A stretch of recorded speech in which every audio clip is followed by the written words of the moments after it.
रहस्यमय जंगल की डायन, एक डरावनी कहानी। कस्बे के किनारे बसा था एक छोटा सा गांव, जिसका नाम था कालपुर। गांव के लोग मेहनती और साधारण थे, लेकिन उनके बीच एक डर हमेशा मंडराता था, पास के घने जंगल का डर। उस जंगल को लोग काली खोह कहते थे। कहते थे कि वहां रात के सन्नाटे में विचित्र आवाजें सुनाई देती है, कभी किसी की हंसी, कभी रुदन, और कभी पत्तियों की सरसराहट जो किसी के कदमों की आहट सी लगती थी।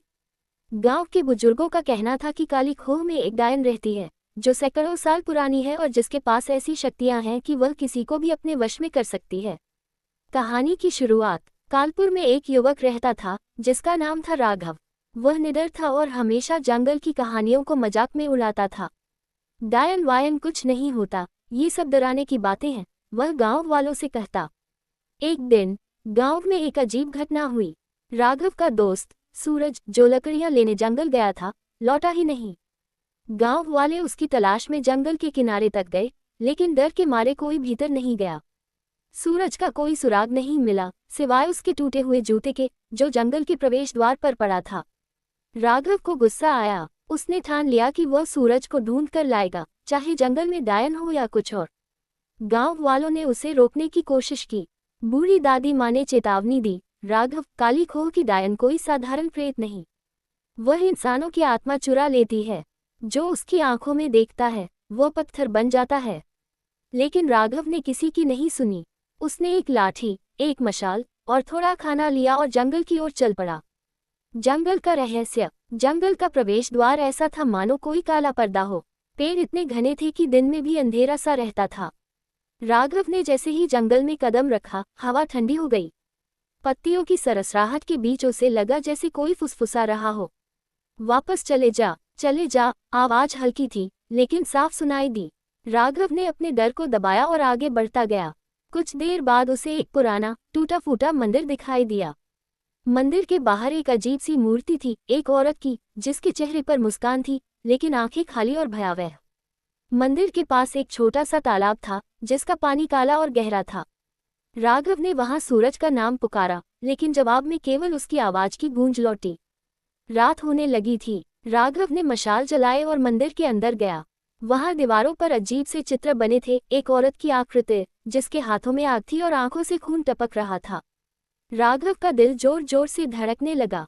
तभी उसे एक हल्की सी हंसी सुनाई दी। वह मुड़ा, लेकिन कोई नहीं था। उसने सोचा शायद यह उसका वहम है।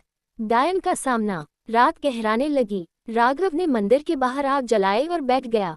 तभी उसे तालाब के पास कुछ हलचल दिखी। पानी में हल्की सी लहरें उठ रही थीं, जैसे कोई उसमें से निकल रहा हो। अचानक एक औरत की आकृति पानी से बाहर आई। उसका चेहरा पीला था, बाल लंबे और उलझे हुए, और आंखें ऐसी थी जैसे दो काले गड्ढे। वह मुस्कुरा रही थी, लेकिन उसकी मुस्कान में कुछ भयावह था। राघव, उसने धीमी, ठंडी आवाज में कहा। राघव का खून जम गया। उसे समझ नहीं आया कि यह औरत उसका नाम कैसे जानती है। सूरज मेरे पास है, उसने कहा, और अपनी उंगली से तालाब की ओर इशारा किया। राघव ने तालाब की ओर देखा और दंग रह गया। पानी में सूरज की परछाई दिख रही थी, जैसे वह तालाब के अंदर कैद हो।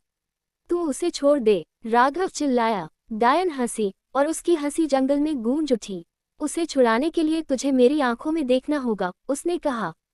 राघव को दादी माँ की चेतावनी याद आई, लेकिन सूरज को बचाने के लिए उसने हिम्मत जुटाई और डायन की आंखों में देखा।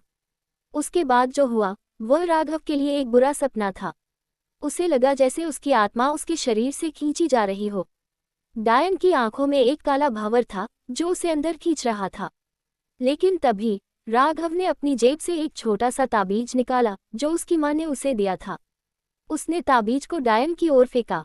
ताबीज जैसे ही डायन को छुआ, वह चीख पड़ी और उसका शरीर धुएं में बदलने लगा। रहस्य का अंत। डायन के गायब होते ही तालाब का पानी साफ हो गया। सूरज तालाब से बाहर निकला, लेकिन वह बेहोश था।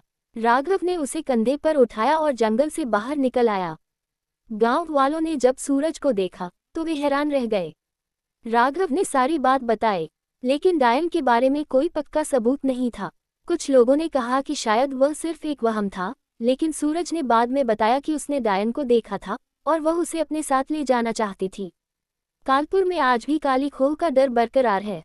लोग कहते हैं कि डायन शायद मर नहीं थी, बल्कि कहीं और छिप गई थी।